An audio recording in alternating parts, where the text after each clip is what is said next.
Hi all, welcome to competitive cracker. ഞാൻ നിയാസ്. ഇപ്പൊ നമ്മുടെ ഡ്രൈവർ എക്സാമിന് വേണ്ടിയിട്ട് കുറെ എൻക്വയറി വരുന്ന സമയത്ത് ഏറ്റവും കൂടുതൽ ചോദിച്ചിട്ടുള്ള ഒരു ക്വസ്റ്റ്യൻ എന്ന് പറഞ്ഞാൽ, എനിക്ക് യൂണിഫോം പോസ്റ്റ് എക്സാം എഴുതാൻ പറ്റൂല, ബാക്കി ഏതൊക്കെ എക്സാമുകളാണ് പ്രിപ്പയർ ചെയ്യാൻ പറ്റുന്നത്, അല്ലെങ്കിൽ അതിന്റെ വേക്കൻസീസ് എങ്ങനെയാണ്, അതിനുള്ള സാധ്യതകൾ ഉണ്ടോ എന്നുള്ള രീതിയിലൊക്കെ ചോദിക്കുന്നത്. കാരണം ഇങ്ങനെ എഴുതാൻ പറ്റില്ല എന്ന് പറയുന്ന ഒരാളെ നമുക്ക് മനസ്സിലാക്കാൻ പറ്റും. അയാളുടെ അവസ്ഥ എന്ന് പറയുന്നത്, അയാളുടെ ഏജ് ഈ ഒരു ലിമിറ്റിൽ നിന്ന് കഴിഞ്ഞിട്ടുണ്ടായിരിക്കും അല്ലെ. നമുക്കൊരു യൂണിഫോം പോസ്റ്റ് ആയിട്ടുള്ള പോലീസ് ഡ്രൈവർ ആണെങ്കിലോ അല്ലെങ്കിൽ ഫയർമാൻ ഡ്രൈവർ ആണെന്നുണ്ടെങ്കിൽ അതിന്റെ age limit maximum up to 28 ആണ് വരുന്നത്. 20 മുതൽ 28 അല്ലെങ്കിൽ 26 ടു 28 മാക്സിമം എൻഡ് ലിമിറ്റ് എന്ന് പറയുന്നത്. പിന്നെ OBC ആയിരിക്കുന്ന ആളുകൾക്ക് ഒരു 3 വർഷവും അതേപോലെ തന്നെ SC/ST ഉള്ളവർക്ക് 5 വർഷത്തെയും ഒരു നോർമൽ ഇളവ് കിട്ടാറുണ്ട്. ആ ഇളവും അതിൽ എക്സ്ട്രാ വരുന്നതായിരിക്കും. അപ്പോൾ നമുക്കറിയാം, ഒരു 28 വയസ്സ് കഴിഞ്ഞ ഒരു 30 വയസ്സ് കഴിഞ്ഞ ഒരാളെ സംബന്ധിച്ചിടത്തോളം എക്സ്ട്രാ എഴുതാൻ പറ്റാത്ത, അതായത് ആ ഈ എക്സാമ്പിൾ എഴുതാൻ പറ്റാതെ വേറെ ഏതൊക്കെ എക്സാമുകൾ എഴുതാൻ പറ്റും എന്നുള്ള രീതിയിൽ ചോദിക്കാറുണ്ട്. എല്ലാവർക്കും അറിയാം, നമ്മൾ നോർമലി നമ്മൾ പറയും ജനറൽ ആയിട്ടുള്ള ഡ്രൈവർ എക്സാം അല്ലെങ്കിൽ ഡ്രൈവർ കം OA എന്നുള്ള രീതിയിൽ പറയും. ഡ്രൈവർ കം OA എന്ന് പറയാൻ കാരണം അത് ഒരു പോസ്റ്റിലോട്ട് വന്നിട്ടുള്ള ഒരു സാധനമാണ് ഡ്രൈവർ കം ഓഫീസ് അറ്റൻഡന്റ് എന്നുള്ളത്. അത് നമ്മൾ ജനറലി നമ്മൾ ഡ്രൈവർ കം OAയുടെ എക്സാം എന്നുള്ള രീതിയിലാണ് പറയാറുള്ളത്. അപ്പൊ ഏതൊക്കെ പോസ്റ്റുകൾ വിളിച്ചാലാണ് അങ്ങനത്തെ എക്സാമുകൾ എഴുതാൻ പറ്റുക എന്നുള്ളത് നോക്കാം. ഏറ്റവും കൂടുതൽ നോട്ടിഫിക്കേഷൻസ് വരുന്നതും ഈ ടൈപ്പ് പോസ്റ്റുകളിലോട്ടുള്ളത് തന്നെയാണ് ഇല്ലേ. അപ്പൊ അതിൽ ഫസ്റ്റ് വൺ എന്ന് പറയുന്നത് ഡ്രൈവർ ഗ്രേഡ് 2 ആണ്. ആദ്യമായിട്ട് അറിഞ്ഞിരിക്കേണ്ട കാര്യം എന്ന് പറയുന്നത്, അതായത് 30 വയസ്സിന് മുകളിലുള്ള, ഞാൻ നേരത്തെ പറഞ്ഞ പോലെ പോലീസ് ഡ്രൈവർ എക്സാമുകൾ അങ്ങനെയുള്ള യൂണിഫോം പോസ്റ്റ് എക്സാമുകൾ എഴുതാൻ പറ്റാത്ത 30 വയസ്സിന് മുകളിലുള്ള 36, 39 വയസ്സ് വരെയൊക്കെ, അത് ചില പോസ്റ്റുകൾക്ക് 36 പറ്റും, ചില പോസ്റ്റുകൾക്ക് 39 പറ്റും കേട്ടോ. അതുകൊണ്ടാണ് അങ്ങനെ പറയുന്നത്. 36, 39 വയസ്സ് വരെയുള്ള ആളുകൾക്കൊക്കെ എഴുതാൻ പറ്റുന്ന ഒരു നല്ലൊരു പോസ്റ്റ് ഡ്രൈവർ ഗ്രേഡ് 2 ആണ്. ഈ ഡ്രൈവർ ഗ്രേഡ് 2 തന്നെ എന്ത് വരുന്നുണ്ട്, HDV വരുന്നുണ്ട്, LDV വരുന്നുണ്ട്. അതായത് light motor vehicle driving licence ഉണ്ടെങ്കിൽ അത് എഴുതാം, heavy motor vehicle driving licence ഉണ്ടെങ്കിൽ എഴുതാം. അതായത് ഒരു ഹെവി മോട്ടോർ ഡ്രൈവിംഗ് ലൈസൻസ് ഉള്ള ഒരാളെ സംബന്ധിച്ചിടത്തോളം ഡ്രൈവർ ഗ്രേഡ് 2 HDV എഴുതാം, ഡ്രൈവർ ഗ്രേഡ് 2 LDV എഴുതാം അല്ലെ. പക്ഷെ ഒരു LMV മാത്രമാണ് ഉള്ള ഒരാള്, ഹെവി എടുത്തിട്ടില്ല, അദ്ദേഹം ഹെവി ലൈസൻസ് എടുത്തിട്ടില്ലെങ്കിൽ അയാൾക്ക് എന്ത് ചെയ്യാം, ഡ്രൈവർ ഗ്രേഡ് 2 LDV എക്സാം എഴുതാം. ഇതാണ് ഫസ്റ്റത്തെ ഒരു എക്സാം എന്ന് പറയുന്നത്, ഡ്രൈവർ ഗ്രേഡ് 2 എന്ന് പറയുന്നത്. ഈ ഓരോ വർഷങ്ങളിലും ഡ്രൈവർ ഗ്രേഡ് 2ന്റെ എക്സാമുകൾ വിളിക്കാറുണ്ട്. അത് ജനറലി ഒരു ഡ്രൈവർ ഗ്രേഡ് 2 ഒന്നിച്ച് വിളിക്കും.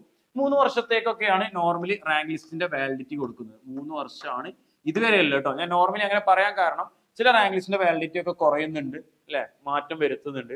അതുകൊണ്ട് ഞാൻ ഇനി പറഞ്ഞു കഴിഞ്ഞിട്ട് പിന്നീട് അത് 1 ഇയർ ആയി കഴിഞ്ഞ് എന്നാണ്. അപ്പൊ ഞാൻ ജസ്റ്റ് ഇപ്പോൾ ഉള്ള അവസ്ഥ പറയാം.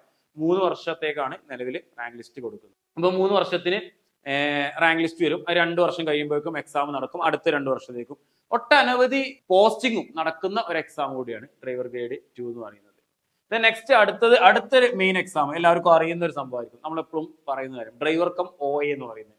അതിലും LMV ഉണ്ട്, HMV ഉണ്ട് അല്ലെ. ലൈറ്റ് മോട്ടോർ വെഹിക്കിൾ ഉണ്ട്, അതേപോലെ തന്നെ ഹെവി മോട്ടോർ വെഹിക്കിൾ ഉണ്ട് അല്ലെ.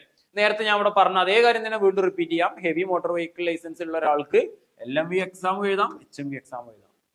LMV മാത്രമാണ് ഉള്ള ഒരാള് എന്നുണ്ടെങ്കിൽ അയാൾക്ക് എന്ത് ചെയ്യാം, LMV മാത്രമേ എഴുതാൻ പറ്റുള്ളൂ അല്ലേ. ഇപ്പൊ heavy motor vehicle driving licence ഉള്ള 30 വയസ്സിന് മുകളിലൊക്കെ ഉള്ള ഒരാളാണെങ്കിൽ ഡ്രൈവർ കം OA എന്ന് പറയുന്നത് നിങ്ങൾക്ക് കിട്ടുന്ന ഒരു ബെസ്റ്റ് ഓപ്ഷൻ തന്നെയാണ്, ബെസ്റ്റ് ഒരു ചാൻസ് തന്നെ ഡ്രൈവർ കം OA. ഇത് വേരിയസ് ഡ്രൈവർ കം OA തന്നെ പല രീതിയിൽ എക്സാമുകൾ നടക്കാറുണ്ട്. നമ്മൾ കമ്പനി ബോർഡ്, അതേപോലെ ഡിപ്പാർട്ട്മെന്റ്, വേരിയസ് സൊസൈറ്റീസ് കാര്യങ്ങളൊക്കെ ഉണ്ട്. ഇത് ഇൻഡിവിജ്വലി ചില സൊസൈറ്റികളിലോട്ട് മാത്രമായിട്ട്, അല്ലെങ്കിൽ ചില കമ്പനികളിലോട്ട് മാത്രമായിട്ട് എന്ത് വരുന്നുണ്ട്, എക്സാമുകൾ നോട്ടിഫിക്കേഷൻ വരാറുണ്ട്. അതേപോലെ തന്നെ വേരിയസ് ഡിപ്പാർട്ട്മെന്റിലോട്ട്, നമ്മളെ കേരള ഗവൺമെന്റിന് കീഴിലുള്ള ഡിഫറെന്റ് ആയിട്ടുള്ള ഡിപ്പാർട്ട്മെന്റ്സ്, ഡിഫറെന്റ് ആയിട്ടുള്ള ബോർഡുകൾ, ഇപ്പൊ KSEB, KSFE അങ്ങനെ കുറെ ഉണ്ടല്ലോ, KSBC, അങ്ങനെ കുറെ അധികം ബോർഡുകളുണ്ട്. അത് ഏതൊക്കെയാണ് ബോർഡുകളൊന്നും അതിലേക്ക് എന്താണ് എക്സാം വരുന്നതിലൊക്കെ വീഡിയോ ഇതിന് മുന്നേ നമ്മൾ കുറച്ചധികം മുന്നേ നമ്മൾ ചെയ്തിട്ടുണ്ടായിരുന്നു. അത് ഓൾറെഡി നമ്മുടെ പ്ലേലിസ്റ്റിൽ ഉണ്ടായിരിക്കും. സോ ഈ ഒരു എക്സാം, ഇങ്ങനെയുള്ള എക്സാമുകൾക്കൊക്കെ പ്രിപ്പയർ ചെയ്യുന്നവർക്ക് നല്ലൊരു ഓപ്ഷനാണ്.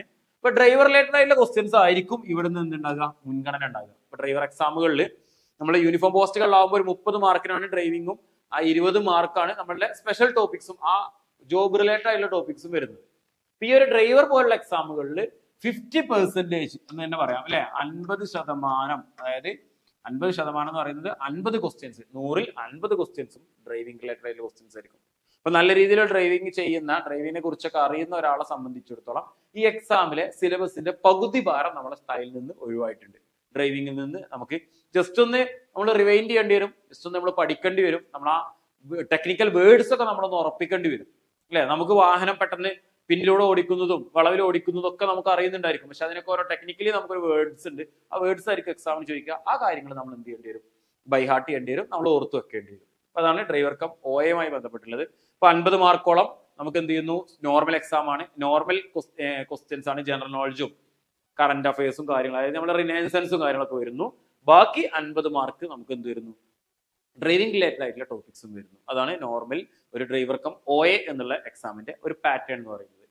പിന്നെ വേറെ ഡ്രൈവർ എക്സാമുകൾ ഉണ്ടോ എന്ന് ചോദിച്ചു കഴിഞ്ഞാൽ പിന്നെയും ഡ്രൈവർ എക്സാമുകൾ ഉണ്ട്, കുറച്ചധികം എക്സാമുകൾ. ഇതിൽ ഞാൻ 2-3 കൊടുത്തിട്ടുള്ളൂ. അതിൽ ഒരെണ്ണം എന്ന് പറയുന്നത് ട്രാക്ടർ ഡ്രൈവർ ആണ്. ട്രാക്ടർ ഡ്രൈവറും ട്രാക്ടറുമായി ബന്ധപ്പെട്ട അതുമായി ബന്ധപ്പെട്ട ലൈസൻസ് കാര്യങ്ങളാണ്. പിന്നെ ജസ്റ്റ് ഫോറസ്റ്റ് ഡ്രൈവർ ആണ്. ഫോറസ്റ്റ് ഡ്രൈവറിന്റെ ഇത് നിങ്ങൾക്ക് അറിയുണ്ടായിരിക്കും. ഫോറസ്റ്റ് ഡ്രൈവറിൽ ജസ്റ്റ് ഒരു എക്സ്പീരിയൻസ്, ഇതൊരു യൂണിഫോം പോസ്റ്റ് തന്നെയാണെന്ന് വേണമെങ്കിൽ പറയാം, അല്ലെ? നല്ലൊരു ഡ്രൈവർ പോസ്റ്റ് ആണെന്നല്ലോ പറയാം. നോർമലി 50-50 ക്വസ്റ്റ്യൻ വരുന്നത് 50-50 പാറ്റേണിലാണ്. പക്ഷെ ഇതിൽ നമുക്കൊരു എക്സ്പീരിയൻസിന്റെ ഒരു കാര്യം, അല്ലെ? ഒരു 3 ഇയർ അല്ലെങ്കിൽ ഇപ്പൊ 3 ഇയർ ആണ് ലാസ്റ്റ്ലി ചോദിച്ചത്. ആദ്യ കാലങ്ങളിൽ ഒരു തവണ 1 ഇയർ എക്സ്പീരിയൻസ് ചോദിച്ചിട്ടുണ്ടായിരുന്നു. ഇപ്പൊ 3 ഇയർ എക്സ്പീരിയൻസ് ആണ് നിലവിൽ എന്ത് വേണ്ടത്? ഇതിന് വേണ്ടത് 3 ഇയർ എക്സ്പീരിയൻസ് ആണ് നിലവിൽ വേണ്ടത്. പിന്നെ നമുക്കറിയാം, ഇപ്പൊ അടുത്ത് കുറച്ച് കാലങ്ങൾക്ക് മുന്നേ വിളിച്ചുകൊണ്ട് അല്ലെ ഉള്ളൊരു എക്സാം ആയിരുന്നു ദേവസ്വം ബോർഡ് ഡ്രൈവർ എന്ന് പറഞ്ഞത്. ഇത് PSC ത്രൂ അല്ല, ദേവസ്വത്തിന്റെ എക്സാം ആയിട്ട് വേറെ നടക്കുന്നതാണ്. അപ്പൊ അങ്ങനെയുള്ള എക്സാമുകൾ കാര്യങ്ങളൊക്കെ വരാറുണ്ട് ഡ്രൈവിംഗിന്റെ. ഇനി ഇതല്ലാതെയും കുറച്ചധികം എക്സാമുകൾ, എക്സൈസിന്റെ ഡ്രൈവർ അല്ലെ, അങ്ങനെയുള്ള എക്സാമുകൾ കാര്യങ്ങളൊക്കെ വരാറുണ്ട്. കേരള PSCയുടെ അല്ലാതെ തന്നെ എന്ത് ചെയ്യുന്നുണ്ട്? വേറെ സെക്യൂരിറ്റി ഓഫീസർ എന്നുള്ള രീതിയിലൊക്കെ, സെക്യൂരിറ്റി അസിസ്റ്റന്റ് എന്നുള്ള രീതിയിലൊക്കെ ഡ്രൈവർ എക്സാം കാര്യങ്ങളൊക്കെ അല്ലെ കേന്ദ്രത്തിന്റെ രീതിയിലൊക്കെ വരാറുണ്ട്. ഇതിലൊക്കെ ഡ്രൈവിംഗിന്റെ ഈ ഒരു കണ്ടന്റ് എന്ന് പറയുന്നത് എന്തായിരിക്കും? ഡ്രൈവിംഗ് റിലേറ്റഡ് ആയിട്ടുള്ള ടോപ്പിക്സും കാര്യങ്ങളും സ്പെഷ്യൽ ടോപ്പിക്സ് ഒക്കെ തന്നെയാണ് കണ്ടന്റ് ആയിട്ട് വരുന്നത്. അപ്പോൾ നിങ്ങളൊരു യൂണിഫോം പോസ്റ്റ് എക്സാം എഴുതാൻ പറ്റാത്ത ഒരാളാണെന്നുണ്ടെങ്കിൽ നിങ്ങൾക്കുള്ള ബെസ്റ്റ് ഓപ്ഷൻ, അടുത്തുള്ള ഒരു ബെസ്റ്റ് ചാൻസ് എന്ന് പറയുന്നത് ഡ്രൈവർ കം OA ആണ്. 3 വർഷമാണ് ഇതിന്റെ ലിസ്റ്റിന്റെ വാലിഡിറ്റി എന്ന് പറയുന്നത്. നിലവിൽ ഇപ്പോൾ തൊട്ടടുത്തൊരു എക്സാം കഴിഞ്ഞിട്ടുണ്ട്. അതിൽ ഷോർട്ട് ലിസ്റ്റിന് വേണ്ടിയിട്ട് നമ്മൾ വെയിറ്റ് ചെയ്യാണ്. ഷോർട്ട് ലിസ്റ്റും റാങ്ക് ലിസ്റ്റും ആയി കഴിഞ്ഞ് ഒരു 2-2.5 വർഷത്തിനുള്ളിൽ, 2 വർഷം കൊണ്ട് തന്നെ അടുത്ത ഒരു നോട്ടിഫിക്കേഷൻ ആണ് പിന്നെ നമുക്ക് പ്രതീക്ഷിക്കാൻ കഴിയുന്നത്. അതിന്റെ ഇടയിലൊക്കെ ആയിട്ട് ചില വിട്ടുപോയിട്ടുള്ള ഡ്രൈവർ എക്സാമുകൾ ഉണ്ട്. ഡ്രൈവറുമായി ബന്ധപ്പെട്ട കാര്യങ്ങളുണ്ടെങ്കിൽ എല്ലാ വർഷവും വിളിക്കുന്ന പോലെ തന്നെ ഡ്രൈവർ എക്സാമുകളായിട്ട് വരും. ഇപ്പൊ പുതിയ ഡ്രൈവറിന്റെ എക്സാമിന്റെ നോട്ടിഫിക്കേഷൻസും കാര്യങ്ങളും വരുന്ന സമയത്ത് നമ്മൾ ചാനലിലൂടെ തന്നെ എന്തായാലും അറിയിക്കുന്നതായിരിക്കും. സോ ഏത് എക്സാമുകൾ ആണെന്നുണ്ടെങ്കിലും അതിന് വേണ്ടിയിട്ട് നിങ്ങൾ പ്രിപ്പയർ ചെയ്ത് തുടങ്ങുന്നവർക്ക് വേണ്ടിയിട്ടുള്ള ഡ്രൈവറിന്റെ ലോങ് ടേം ബാച്ച് നിങ്ങൾ CCയിൽ സ്റ്റാർട്ട് ചെയ്തിട്ടുണ്ട്.